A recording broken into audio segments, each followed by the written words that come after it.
Fala galera do quinto ano.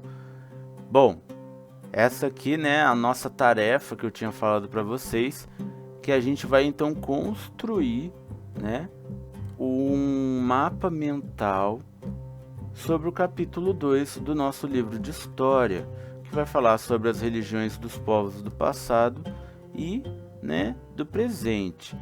Então, o nosso capítulo 2, né, pessoal, ele tem bastante informação.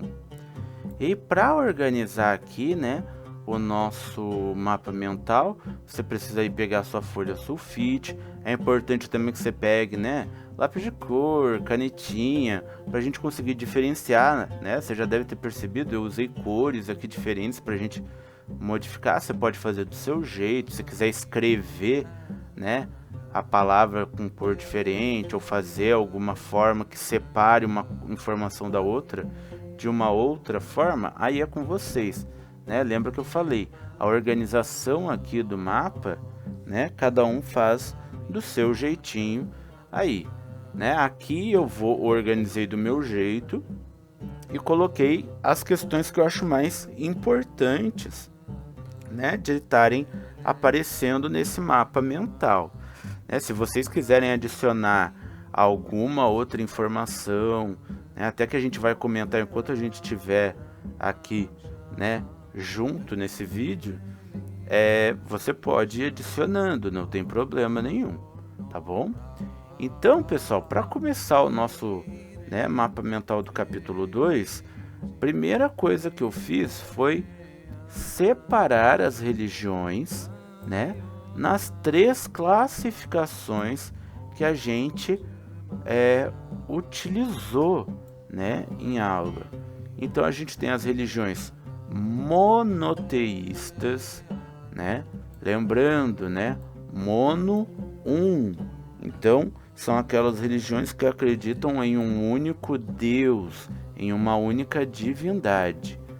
A gente tem as religiões politeístas, que, né, assim como diz a palavra poli, né, vários.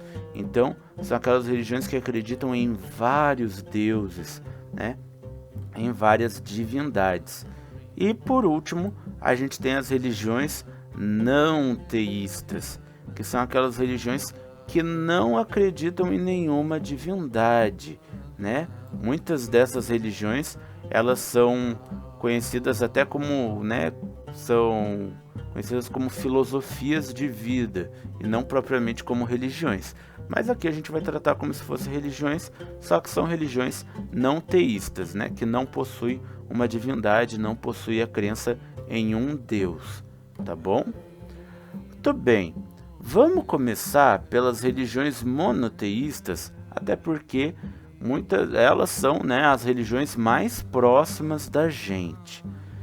E aí, para a gente começar a falar de monoteísmo, né, a gente já precisa também fazer aqui uma separação, né, entre a religião do zoroastrismo. Então, o zoroastrismo vai ser uma religião monoteísta muito antiga, né, que ela vai ter assim o seu maior momento durante o Império Persa, né? Então vai ser a primeira religião monoteísta que a gente tem registro, né? E até por isso mesmo acreditam que ela exerceu uma grande influência nas outras religiões monoteístas, né? Mas como ela tem elementos específicos próprios dela e tudo mais, ela é colocada aqui de forma separada, né?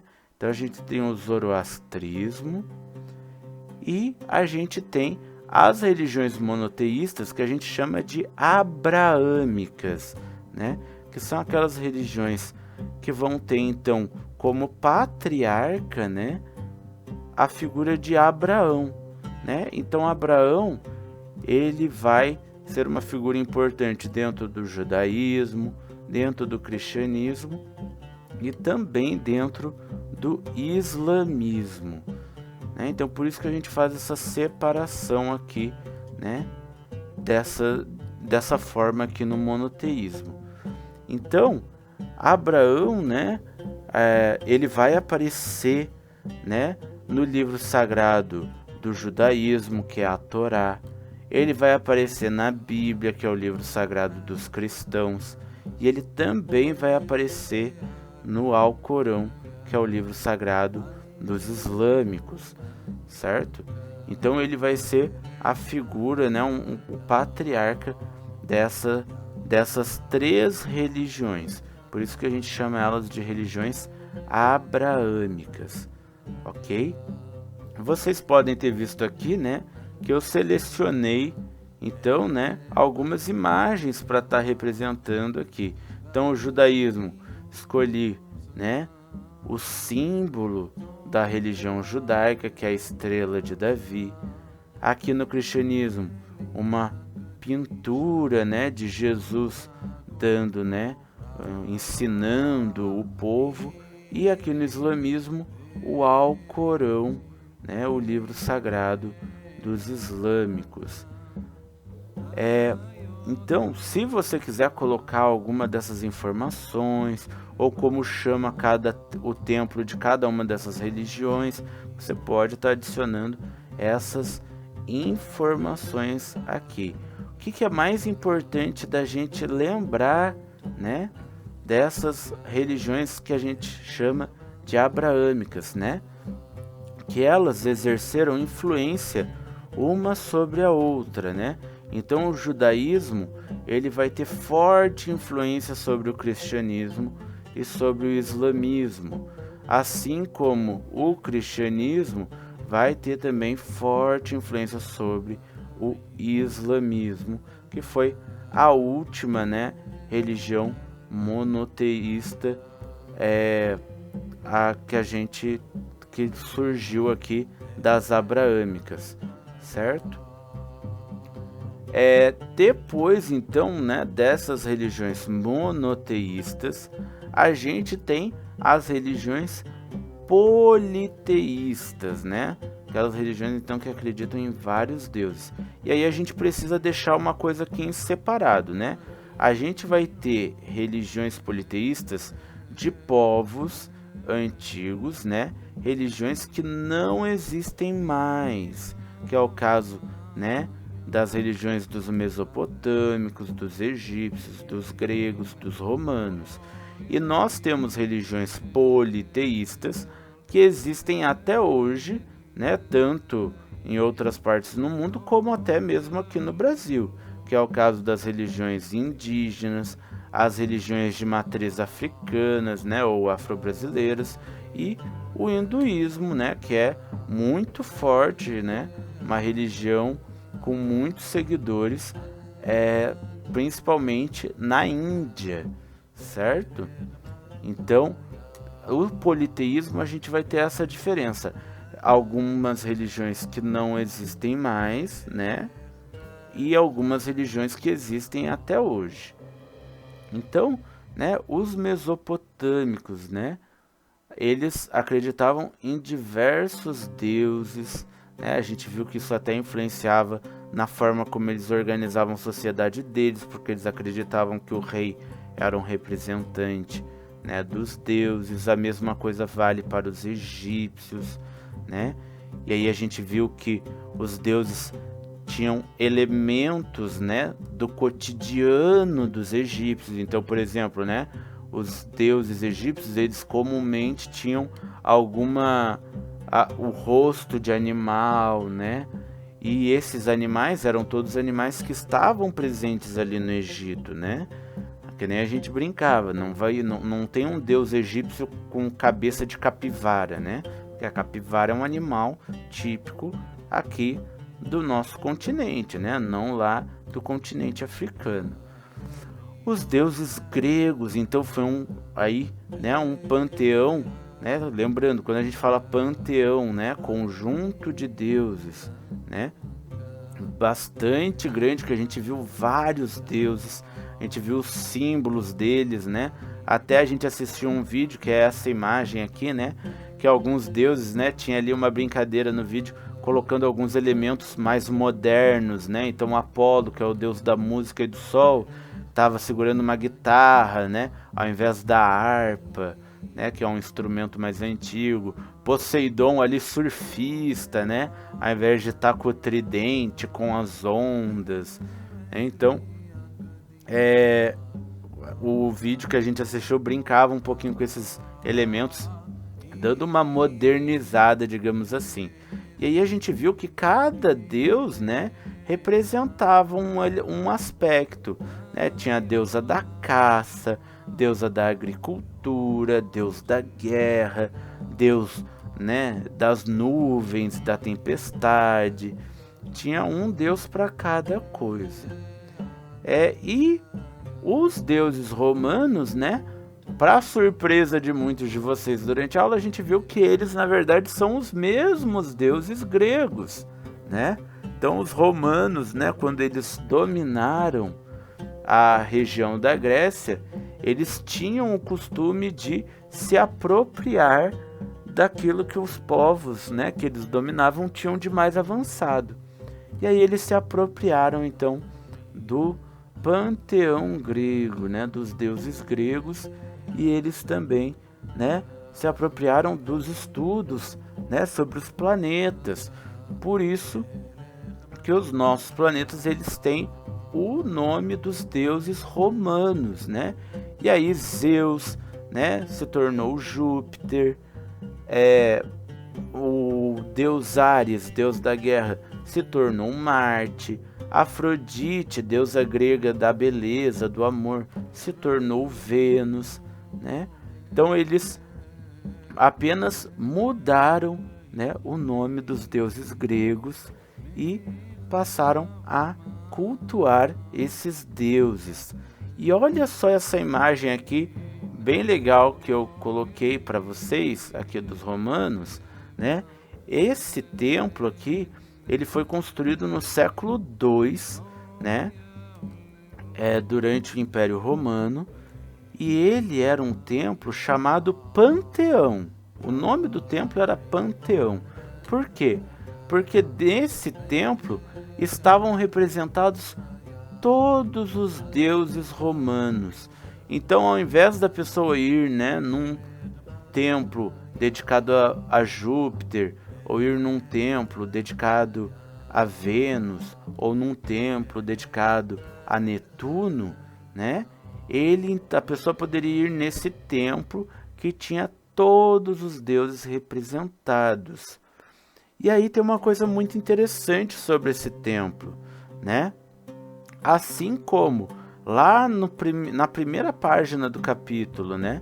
A gente viu aquela sinagoga Cafarbarã. Lembra de Cafarbarã? Que, né, a gente viu que hoje ela é uma ruína, né, que ela é utilizada para turismo, para os historiadores, né, aprenderem mais sobre o passado da religião judaica, os rituais e tudo mais. Hoje, no passado, ela era um templo dos judeus, né, onde eles então realizavam os rituais, aprendiam sobre a religião deles, cultuavam o Deus judeu, né, e tudo mais. A mesma coisa aqui no templo do Panteão. Então, lá no século II, o Panteão era um templo, né, dedicado aos deuses romanos. Hoje, esse templo ele ainda existe, só que ele não é mais um templo dedicado aos deuses romanos. Hoje ele é um templo cristão. Ele é uma igreja, certo? Então, ele é utilizado hoje em dia para o culto ao Deus cristão. Olha só que coisa interessante. Legal, né? Bom, então, pessoal, essas são religiões politeístas de povos antigos que não existem mais, certo? Agora a gente vai ver religiões politeístas que ainda existem hoje. E principalmente a gente vai ver duas, né, que existem no Brasil e que são muito importantes, né, para nossa cultura. Então a gente tem a religião, né, dos indígenas, que também pode ser chamada, né, de xamanismo. É uma religião muito associada, né, com as questões da natureza. Ela vai ter como figura, né, como líder espiritual, o pajé, né? Então, vai colocar aí os elementos da natureza como algo muito forte, principalmente porque, né, é algo muito presente no cotidiano dos indígenas. Vão ter diversos, né, rituais diferentes. E lembrando, né, quando a gente fala de religiões indígenas, a gente não está falando de uma religião só. Está falando de diferentes religiões, diferentes rituais que são, né, muitas vezes característicos de cada tribo indígena, né? Então a gente vê aqui de uma forma mais geral, mas são cada tribo indígena vai ter seus próprios rituais, certo? A gente vai ter as religiões afro-brasileiras e aí vai ter a questão aqui muito, né, interessante, porque as divindades afro-brasileiras, né, ou das religiões de matriz africanas, as divindades elas são conhecidas como orixás, certo? Então, vão existir diversos orixás com diferentes elementos, né, que a gente estudou quando a gente preencheu aquela tabela. Então vão ter diferentes orixás, Oxalá, Iemanjá, certo? Vários orixás, cada um representando um elemento diferente, um aspecto diferente, com simbologias próprias, né? Então, essas religiões elas vão ser muito importantes para a cultura brasileira, assim também como o cristianismo, né? A gente vai ver, a gente viu lá em geografia, né, sobre a questão da miscigenação. Quando, né, a gente está falando aqui das religiões, né, alguns elementos das religiões indígenas, alguns elementos das religiões de matriz africana e alguns elementos do cristianismo vão se misturar aqui no Brasil. E aí é o nome dessa mistura, né? Quando a gente está falando de religião, a gente chama de sincretismo, certo? Então é quando a gente tem essa mistura de alguns elementos de diferentes religiões, né? Isso vai se dar por conta, né, da miscigenação do nosso povo ser um povo aí tão rico, tão diverso, né? Na sua formação, na sua constituição. E aí, uma outra religião também interessante da gente pensar dentro do politeísmo é o hinduísmo, né? O hinduísmo, então, vai ser uma religião muito grande, com muitos seguidores, com um panteão gigantesco, certo? E que vai ser ainda muito forte nos dias de hoje, principalmente na Índia, certo? Que vai ser aí o país, né, onde vai ser essa religião vai ser mais praticada, certo? Então, só para mostrar para vocês que nós temos então dentro do politeísmo religiões que não existem mais e religiões que ainda existem hoje, tudo bem? E por último, para finalizar aqui o nosso mapa mental, a gente tem as religiões não teístas. São aquelas religiões que não creem numa divindade, né? E a gente vai ter aqui, né, como principal exemplo o budismo, né? Então, por exemplo, né, o Buda, né, o Siddhartha Gautama, que vai ser o fundador do budismo, ele não vai ser uma divindade. Ele é simplesmente o fundador, né? Ele vai dar aí os fundamentos do budismo para os seus seguidores. Então eles não têm uma crença numa divindade, por isso não teísta. Certo, pessoal? Bom, esse aqui era o resumo, né, do nosso capítulo 2. Vocês podem adicionar diversas informações a isso, tanto informações que eu falei aqui, informações que estão no livro, né? Então, por exemplo, se você quiser colocar o nome, né, dos diferentes templos, né, do judaísmo, do cristianismo, do islamismo, do zoroastrismo, você pode colocar. Se você quiser colocar, né, alguns exemplos de algumas divindades, né, ou colocar quem são, né, como a gente chama os guias, né, os líderes espirituais de algumas religiões, né, politeístas, por exemplo, né, dentro da religião indígena é o pajé, dentro da religião afro-brasileira, né, são os mais velhos, né, dentro do hinduísmo é o guru, né, são informações aí que vocês podem estar adicionando, tá bom? Espero que tenham gostado. Era isso que a gente tinha aí para o nosso mapa mental. Finalizando o mapa mental, você pode dobrar e colar a folha no seu caderno, que fica aí de material para estudo depois. Tá bom, galera? Era isso. Muito obrigado. Tchau, tchau. Até a próxima.